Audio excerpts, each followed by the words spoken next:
amigos, o TV Sul Esporte está no ar, um programa muito especial nesse Natal de 2013. Com muito prazer, estamos recebendo hoje aqui no nosso estúdio o guaxupeano, ele que é jornalista do Grupo Estado, Luiz Antônio Próspero. Prazer ter conosco, Luiz. Prazer a todos meus, Donato, mais uma vez estar aqui com vocês, né? Pra gente debater um pouco de futebol, falar um pouco como foi difícil esse ano de 2013 e o que vem em 2014 também, que não vai ser mole, não vai ser complicado com Copa do Mundo. Grandes exigências lá na nossa equipe e muito interessante para o Brasil todo, né, ter uma Copa do Mundo aqui depois de 1950, a Copa volta ao país. A expectativa é muito grande, podemos debater mais sobre a Copa e sobre o futebol em si aqui. Com muito prazer, estamos recebendo os campeões do Quarentão de Guaranésia, da equipe do Giro Quente. Reginaldo, como vai, Reginaldo? Tudo bem? Tudo bem, bom dia a todos que estão nos assistindo. E vou falar da nossa equipe, da equipe Tequila, falar dos eles, né? Pela dificuldade da equipe do Giro Quente, sofreu contra eles lá. E estamos aí, temos um campeão hoje, ó, Naquinha. Como vai, Naquinha? Tudo bem? Tudo bem, Donato, é um prazer estar aqui de novo. E falando um pouco do futebol, o guaxupé está muito evoluído. Bem, tivemos a grande decisão do Quarentão lá em Guaranésia no último sábado, uma partida disputadíssima, 2-2 no tempo normal entre Giro Quente e Tequila. E na disputa de pênaltis, a equipe do Giro Quente foi feliz, acabou vencendo por 3-2. Grande final. Teve a chance aí de ampliar o placar. Foi uma grande final, foi um jogão. Nós saímos na frente de um 2-0.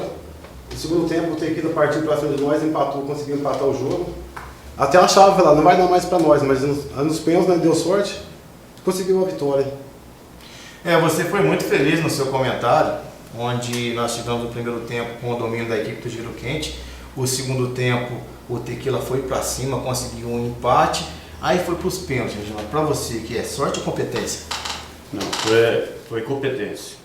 Primeiro, quero parabenizar o Fabinho pela bela equipe. O que aconteceu com eles lá foi o seguinte: nós fizemos 2-0 e aquele negócio de tentar valorizar a vitória, que lá não existe para nós. Nós se acalmamos com 2-0 no placar. O que aconteceu? A gente, cada um tem uma cabeça de pensar, não sei o que o nosso treinador pensou, mas foi na hora que ele tirou um jogador que estava marcando muito, que é o Negão, recuou o nosso time, o Tequila cresceu e deu o que deu, né? O time que se recua, tem que jogar sempre ofensivo, sempre no ataque. Empatamos, o time do Tequila empatou com a gente e quase perdemos. Eles vieram acima de 15 minutos de pressão e quase perdemos. O que aconteceu lá também é o seguinte, o Donato, Naquinha, o que aconteceu com o Tequila esse ano aconteceu com nós em 2012. O time do Tequila foi campeão invicto, vice-campeão invicto. Esse ano, vice-campeão, perdeu para ninguém. Nós perdemos para o Tequila e fomos campeão, entendeu? Aconteceu com nós em 2012, contra a Mujana. Daí ganhamos, já tinha 14 pontos, Mujana tinha 7. Então nós fomos para os pênaltis e perdemos para a Mujana. Então uma coisa é aquele negócio, não tem campeonato, quando vai começar o campeonato tem que conversar para ter um regulamento para valorizar. Pelo menos a equipe que fez a melhor campanha tem algum privilégio. Claro, tem um benefício no final. Né? Então, Naquinha, vamos mostrar o troféu aí, o Clélio vai dar um close. Esse campeonato. Esse ano, né? Sem para a câmera, né? Um campeonato dificílimo, grandes jogadores de toda a região, jogadores de Mococa, de Aciburgo, Muzambinho, e duas equipes guaxupeanas chegaram e fizeram uma grande final lá na cidade de Guaranésia. Luiz, caso Portuguesa, teremos agora na próxima sexta-feira o Supremo julgamento. Foi muito estranho tudo isso, né? Não digo uma virada de mesa, mas por tudo que aconteceu, o Fluminense no domingo estava rebaixado, quando foi na segunda já apareceu essa notícia que a Portuguesa com jogador irregular, houve julgamento, agora a Portuguesa está na segunda divisão, muito estranho, né? Estranho, antes de mais nada eu quero dar os parabéns aí pro pessoal do Giro Quente que conquistou esse campeonato dificílimo, né, o Quarentão lá em Guaranésia contra duas equipes de Guaxupé, muito bom para todos nós aqui, então transmito aqui os parabéns para eles. Agora voltando para o assunto da Portuguesa, foi muito estranho porque ninguém esperava, né? Do nada surgiu a informação, depois de quase 3 dias da rodada, né? Final do Brasileirão, que a Portuguesa tinha escalado um jogador irregular, que ela ia perder os 4 pontos, um do jogo que ela empatou com o Grêmio e 3 pela punição, e seria rebaixado e o Fluminense ficaria com o benefício de subir. Causou muito estranho, assim, por que levantaram essa hipótese, essa questão logo depois da rodada, né? Assim, se já sabia que o jogador estava irregular, né? Faltou um pouco de comunicação, foi muita incompetência também da Portuguesa de não ter olhado lá os jogadores dela que estavam sendo julgados, porque tinha o Gilberto, o atacante, né, que foi julgado, e também o Everton. Só que o Gilberto, eles ficaram mais preocupados com o Gilberto, que é o principal jogador, artilheiro do time, e não deram atenção para o Everton. E o Everton, fizeram as contas lá, em 38 rodadas, ele tinha jogado, acho que, uma base de 80 minutos, quer dizer, muito um jogador que estava em segundo plano, né, totalmente pelo treinador, pelo Guto Ferreira, que aliás fez um grande trabalho na Portuguesa. E aí, no último jogo, não sei se foi para fazer um agrado ao jogador, ao empresário do jogador, isso que a gente precisa depois também, nós não conseguimos lá no Estadão descobrir tudo que girou, por que escalar um jogador desse, que ia a julgamento, né, um jogador que a Portuguesa não aproveitou, estava totalmente afastado, e aí deu essa confusão toda. Coincidência também do Fluminense ser o beneficiado nessa história, né? O Fluminense é o rei do tapetão, vem lá dos anos 1970, 90, o Fluminense sempre consegue uma brecha para subir, e isso causou um mal-estar muito grande no futebol brasileiro, ano de Copa do Mundo que vem aí, a imagem do futebol brasileiro, o campeonato brasileiro ainda não acabou. A gente vai ter a rodada de número 40, né? Porque foi 38 exatamente no campo, 39 foi aquela do julgamento lá que a Portuguesa foi rebaixada, e agora vai para o pleno do STJD, que vai decidir se a punição vai permanecer ou não. Então todo esse imbróglio, toda essa confusão é muito ruim para o futebol. Eu acho que teve muita incompetência da Portuguesa, muito, assim, forçação do STJD de querer punir a Portuguesa já com base muito na lei. A gente tem alguns exemplos, para ser bem rápido, no futebol internacional, por exemplo, na Itália, os times que são punidos no final do campeonato, eles vão cumprir pena no outro campeonato. Então tem campeonato, tem time lá que entra já com menos 5, menos 6 pontos. Eu acho que o tribunal deveria ter feito isso com a Portuguesa, punir para o outro campeonato, tirar os pontos da Portuguesa em 2014 e deixar ela na Série A, porque ela fez dentro de campo o que tinha que ser feito para ficar na Série A, coisa que o Fluminense não fez. Então tudo isso dá margem de muita discussão, as leis, os códigos nossos de justiça esportiva são muito confusos, e os auditores lá do tribunal, eles são muito ligados à lei, o que diz a lei, eles não querem saber muito no benefício do campo, fora de campo. Então ficou muito ruim, é uma imagem muito ruim. Tomara que nessa sexta-feira eles consigam chegar num acordo e deixar a Portuguesa na Série A. Aqui, parabéns pelo título. Pode mandar seu abraço, suas considerações. Mais um título do Giro Quente. Nós queremos agradecer a TV Sul por poder participar desse programa e agradecer o Macir, principalmente o Macir, o professor André, o pessoal, todos os jogadores, todos os times, o Tequila principalmente, que valorizou a nossa vitória. E o Dair também, que foi artilheiro do campeonato. Maravilha. Reginaldo. Eu quero dar um Feliz Natal a todos os jogadores do Giro Quente, a equipe do Tequila também, parabéns. E Feliz Natal para o Fabinho, para todo mundo lá, para todo mundo que está nos assistindo. Bastante saúde, paz, e que o ano que vem permaneça igual esse ano para o Giro Quente, né? Campeão 2 vezes. Muito obrigado a vocês. Voltaremos já já. Teremos hoje um musical com o músico Ítalo Honório. Você não pode perder daqui a pouco.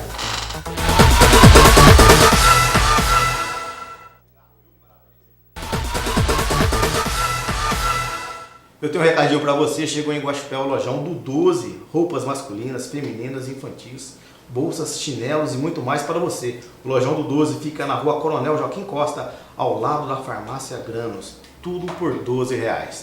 José Luiz Fernandes, como vai? Tudo bem, Donácio? Olá, amigos. Sejam bem-vindos a mais um TV Sul Esporte no segundo bloco. E temos uma surpresa. Hoje um TV Sul Esporte musical especial nessa véspera de Natal. O tempo hoje em Guaxupé, todo mundo está vendo aí. Já choveu, já fez muito calor e vai continuar assim. Hoje, amanhã, esses dias todos, muito calor e chuva, galocha e guarda-chuva, viu, Donácio? Pode deixar no carro. Com muito prazer conosco, o eclético Ítalo Honório, jogador do futebol amador da nossa cidade, músico, barbeiro, né, Ítalo? Quanto tempo você trabalhou com seu pai no Salão Joia, né? Prazer tê-lo conosco. Diretor de escola, professor de matemática, de português.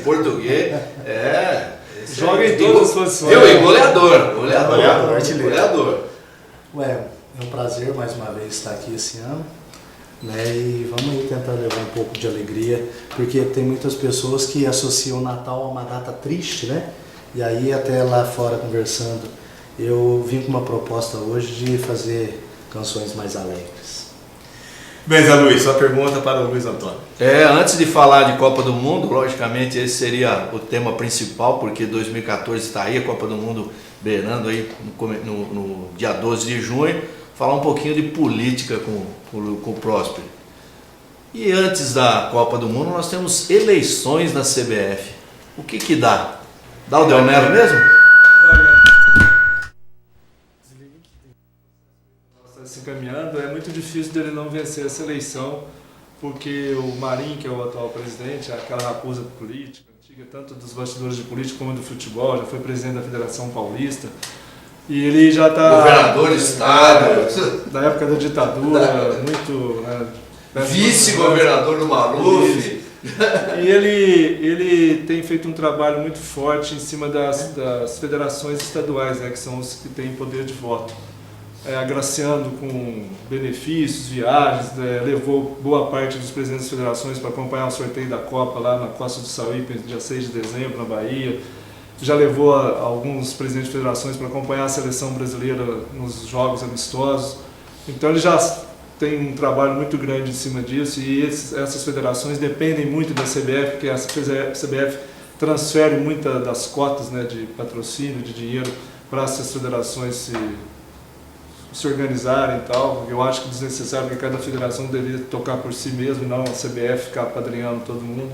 Alguns presidentes de clubes também, que muita gente, assim, eu sou muito decepcionado com os presidentes dos clubes, porque eu acho que os clubes é que tem que assumir o poder no futebol brasileiro, e não esses cartolas que ficam só sugando o futebol e fazendo pouca coisa pelo futebol. Só que os presidentes dos clubes também são muito amarrados à CBF, até por questão de dinheiro, de adiantamento de cota.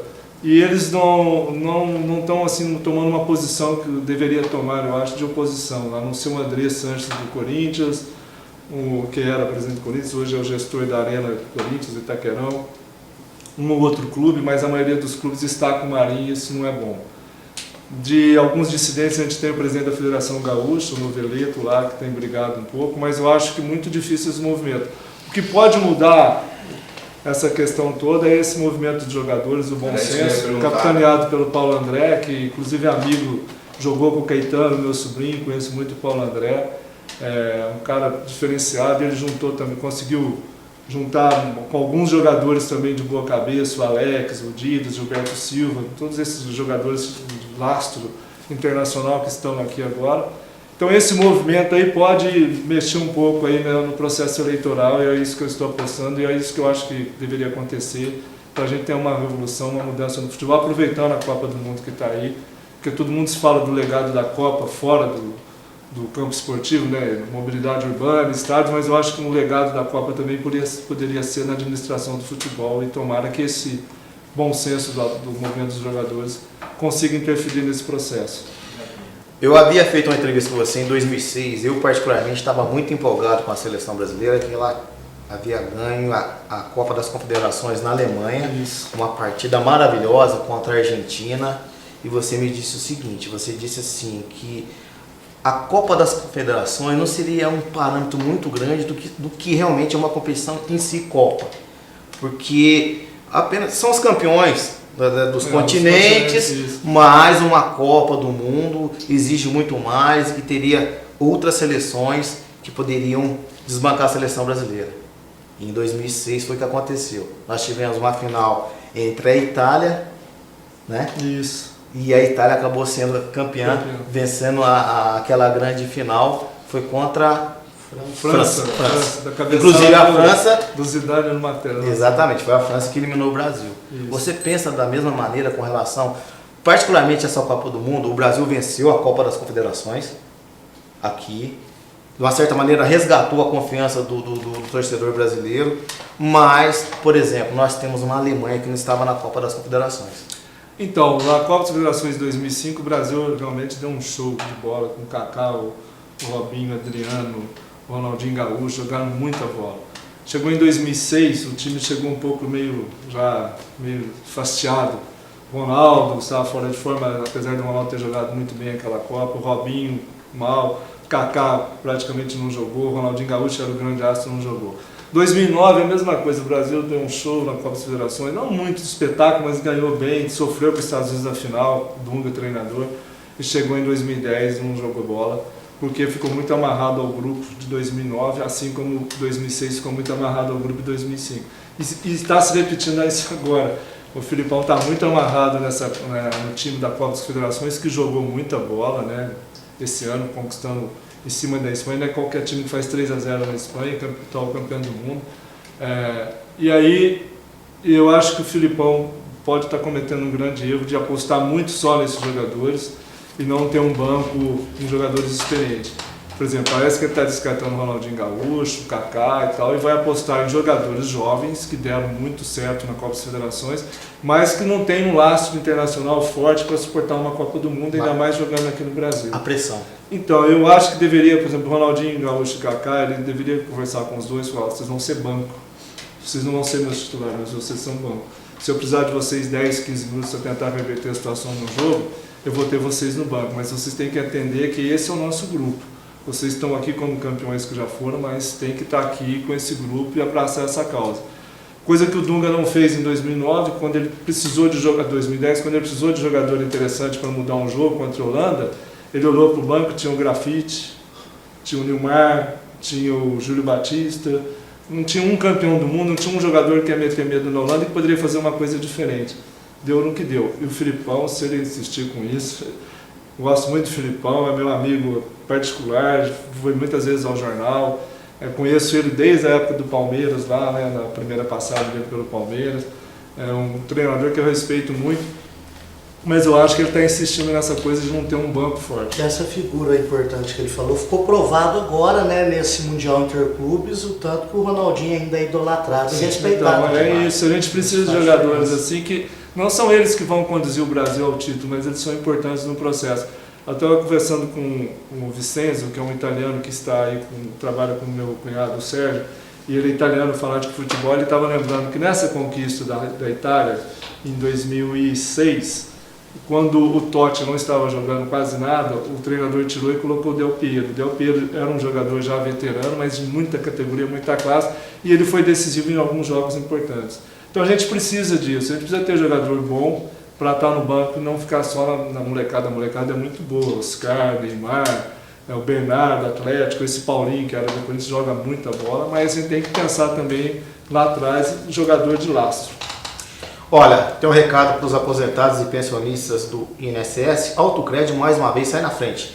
Já estamos fazendo empréstimo sobre o aumento do salário. Você que não tinha margem já pode fazer seu empréstimo no Autocrédito, que fica na rua Pereira do Nascimento, número 30, em Guaxupé. O telefone é 35 3551 2162. Ítalo, seu telefone para contato, para eventos?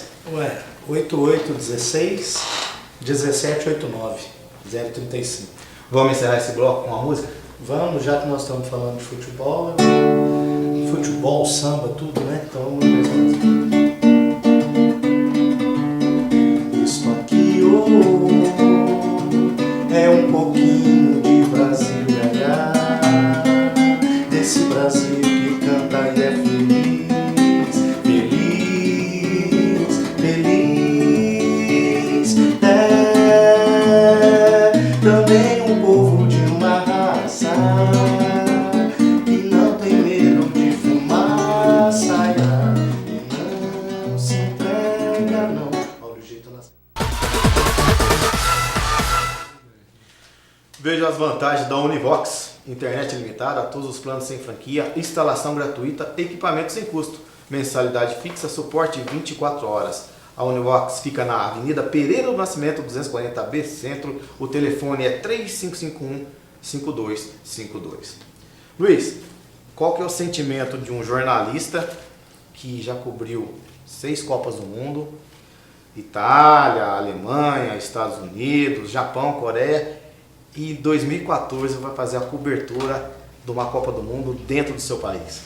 Confesso que é bem diferente, é uma coisa assim, nova para mim, porque as Copas a gente jogar lá fora, a cobertura lá fora é completamente diferente do que a gente está planejando para essa do Brasil, porque lá fora você chega como estrangeiro, né? Você tem alguns núcleos que você vai cobrir, mais a seleção brasileira, algumas seleções importantes, um pouco só da infraestrutura da Copa, porque o torcedor, o leitor, ele está mais interessado em saber das seleções do que propriamente o que está acontecendo ali em termos de estádio, infraestrutura, coisa que a maioria das coberturas passa um pouco em segundo plano. Essa não.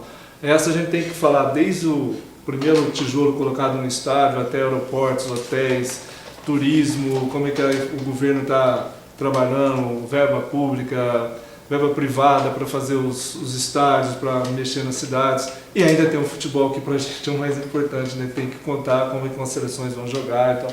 Então essa cobertura está, assim, ela é bem diferente das outras que eu fiz.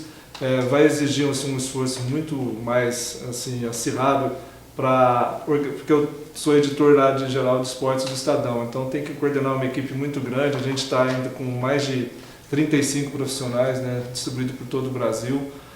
Tem um núcleo em São Paulo muito forte, né, com o Itaquerão, a abertura da Copa vai ser lá. Algumas seleções importantes vão ficar hospedadas em São Paulo, Estados Unidos vai ficar praticamente certo ficar no CT do São Paulo, que é do lado ali do Estadão. Fico imaginando questão de segurança. Então, onde vai a delegação dos Estados Unidos, a segurança é absurda. O Irã parece que vai ficar lá com o Corinthians, no CT do Corinthians. Portugal já escolheu Campinas. Rússia vai ficar em tudo ali no entorno da gente, ali em São Paulo. Vai mobilizar muita equipe. E não só para o papel, né, para o impresso, que a gente pega e fala Estadão, você lembra do jornal, mas tem um portal muito forte também, que a gente tem que atender a todas as demandas do portal.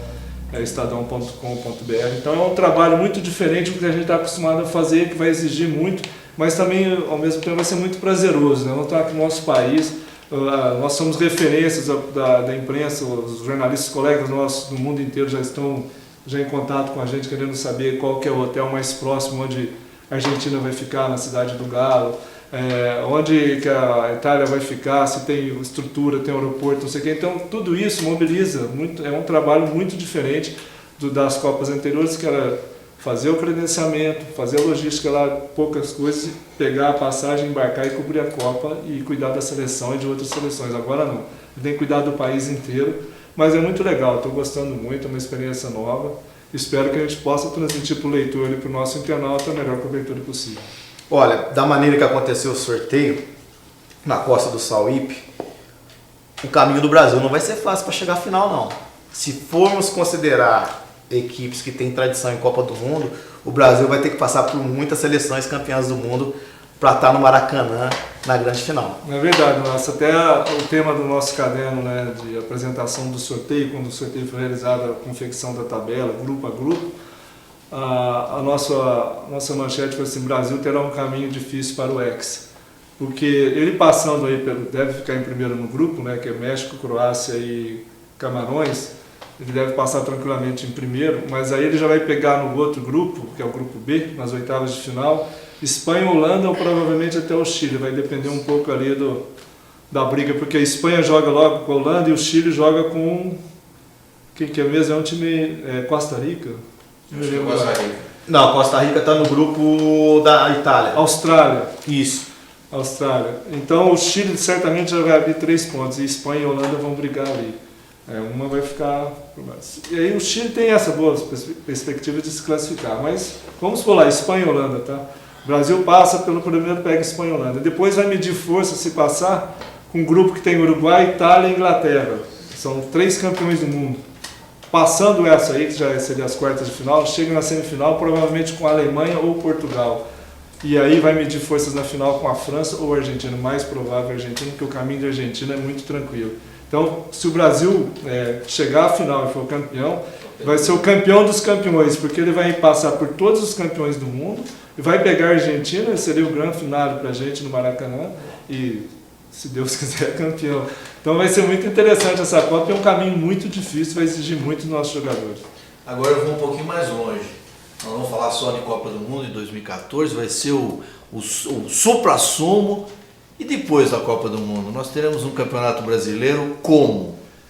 Esse Campeonato Brasileiro vai ser um pouco atípico, né? Uma porque ele vai ter vai ser paralisado um período maior do que foi na Copa das Confederações, que foram só 20 dias, esse vai ser mais de um mês de paralisação. Os clubes vão estar sem caixa, porque a maioria dos investimentos vai ser para a Copa do Mundo, né? As grandes empresas, patrocinadores, todos eles vão direcionar suas verbas de publicidade para o entorno da Copa e vão deixar um pouco os clubes de lado. Os clubes vão chegar um pouco enfraquecidos, vai ter aquela ressaca pós-Copa. Se o Brasil ganhar, eu acho que vai dar um alento maior, a torcida vai continuar empolgada. Agora, se o Brasil perder a Copa, vai ser um campeonato pior do que esse que a gente teve esse ano, que esse ano foi muito fraco tecnicamente falando, embora tivemos boas médias de público, as novas arenas aí mostrando. Eu acho que o maior legado dessa Copa para depois, tanto Brasileirão ou não, vão ser os estádios, que eu acho que o torcedor brasileiro merece estádios de primeiro mundo. É verdade. Beleza. Ito, seu telefone para contato, repita por favor. 035 8816 1789. Luiz, nenhum paulista na Libertadores. Incrível, né?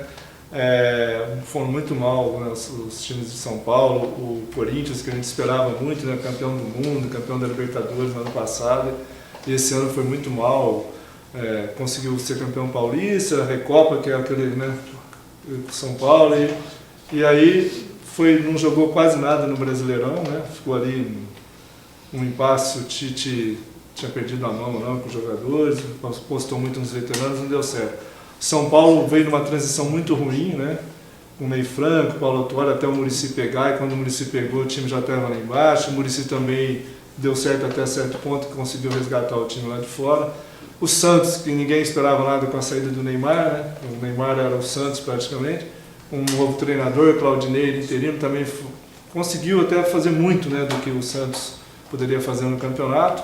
A Portuguesa e a Ponte a gente não esperava mesmo, se bem que a Ponte foi quase uma surpresa, né, que foi finalista da Copa Sul-Americana, se conquista ia disputar a pré-Libertadores, teria grande chance também, mas não conseguiu. E o Palmeiras estava na Série B, quer dizer, foi um ano ruim para o futebol paulista e Brasileirão, e a Libertadores ano que vem a gente vai ter que, os paulistas vão ter que acompanhar pela televisão. Zé, mais alguma pergunta? Não, beleza, satisfeito, maravilha, esgotou quase. Não, a gente teria assunto aqui para ficar uns 3 ou 4 dias, mas ao que o nosso espaço permite foi excelente. Luiz, muito obrigado mais uma vez, quero te agradecer, você está conosco aqui no TV Sul Esporte. Um ótimo 2014 para você, um bom Natal, muita saúde, muita paz para toda a sua família. Muito trabalho, muita energia, vai precisar muito. Tomando um fôlego aqui em Guaxupé, respirando esse ar maravilhoso para a gente ter essa empreitada nova em 2014 muito forte. Eu quero aproveitar e ouvir um compacto dele, dar um grande abraço para o meu amigo Leiteri, tem feito um trabalho muito legal lá no Country Club, lá a gente chama piscina, né? Muito legal, Leiteri, um grande abraço, continue o filme, que a molecada precisa de você sempre, isso é a base do nosso futebol. Muito obrigado, um abraço a todos, estou à disposição, espero voltar mais vezes aqui. Zé, Feliz Natal para você, Obrigado, família, a saúde, todos. paz, que Cristo esteja com todos vocês. Ito, para você também, Feliz Natal, Obrigado. família, tudo bom, muita paz, saúde. A todos, muito obrigado, um Feliz Natal, muita saúde, muita paz. Ítalo, vamos encerrar com chave de ouro? Vamos lá, fazer mais um samba? A minha alegria atravessou o mar e ancorou na passarela. Fez um desembarque fascinante no maior show da terra. Será que eu serei o dono dessa festa? Um rei no meio de uma gente tão modesta. Eu vim descendo a serra, cheio de euforia para desfilar. O mundo inteiro espera, hoje é dia do riso samba. Levei o meu samba pra mãe de santo rezar. Contra uma olhada eu carrego o meu patuá.